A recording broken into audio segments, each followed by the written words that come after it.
What if the most productive thing you could do on a Friday was stop doing? No meetings, no filling every open space on your calendar, no starting 10 new things because you suddenly realize the week is almost over. For me, Friday is becoming Reset Friday or CEO Friday.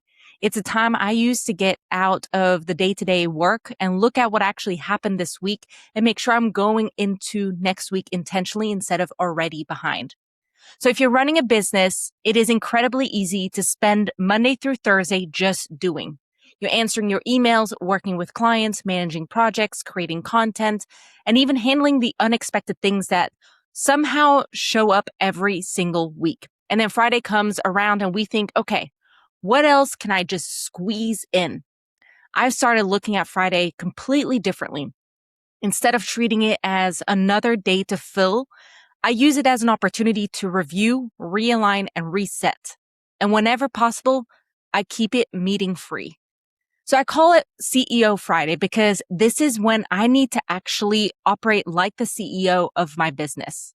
There's a difference between working in your business and looking at your business. During the week, I'm executing. But on Friday, I want to step above the work and ask, what actually happened this week?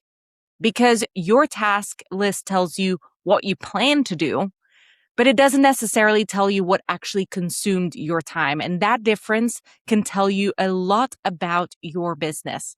And that's why I don't want my Friday filled with back-to-back meetings, but I want some white space to just think. The first thing I do is review what I actually completed. And this isn't just about checking boxes. I'm looking at what moved forward. What did I actually accomplish? What actually created value? What priorities did I complete that help move the business towards where I want to go? Because we can have an incredibly busy week and still realize that very little of that work moved the business forward. So I want to understand the difference between activity and progress. Then I look at what I didn't complete. And that happens more often than you think, even in my business. And I don't automatically move everything to Monday. Instead, I ask why. Did I simply just run out of time? Did something become less important? Did I avoid the task? Was I waiting on someone else? Or did other priorities constantly interrupt it? Just like your kids being home on a Friday afternoon or Thursday afternoon from school.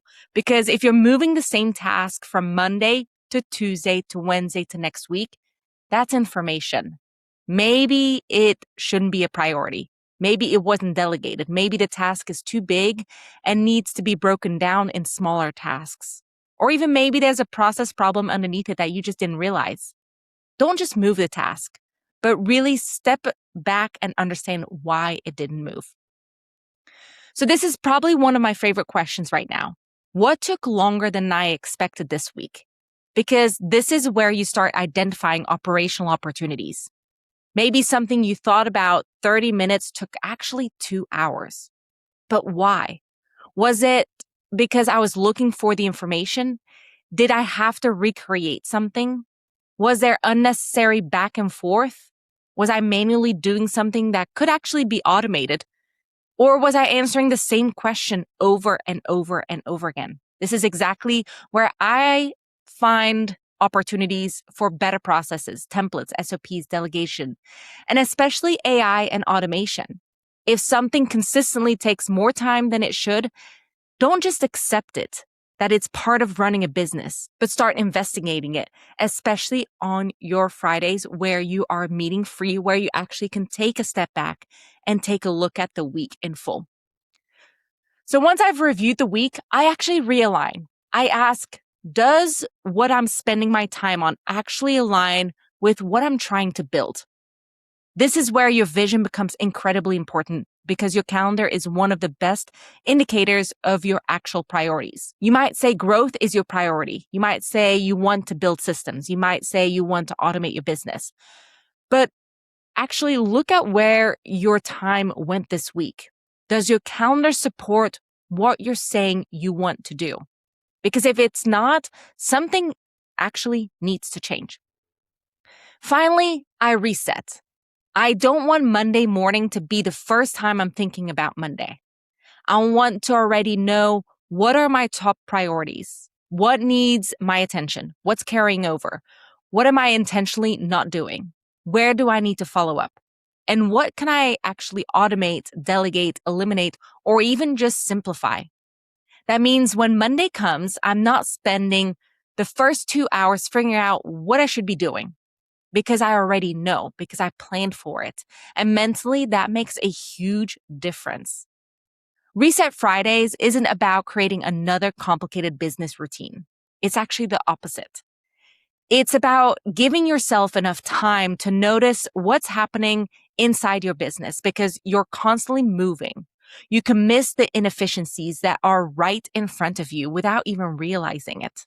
The repetitive tasks, the bottlenecks, the unnecessary meetings, the things only you know how to do.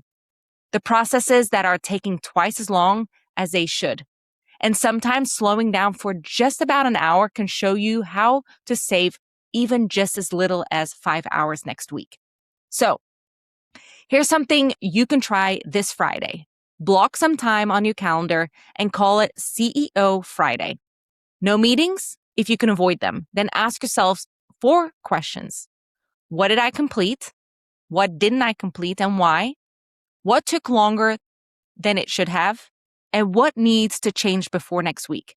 Then reset your priorities and go into Monday knowing exactly where your attention belongs. Because building a business isn't just about doing more. It's about creating the space to recognize what you shouldn't have to keep doing at all.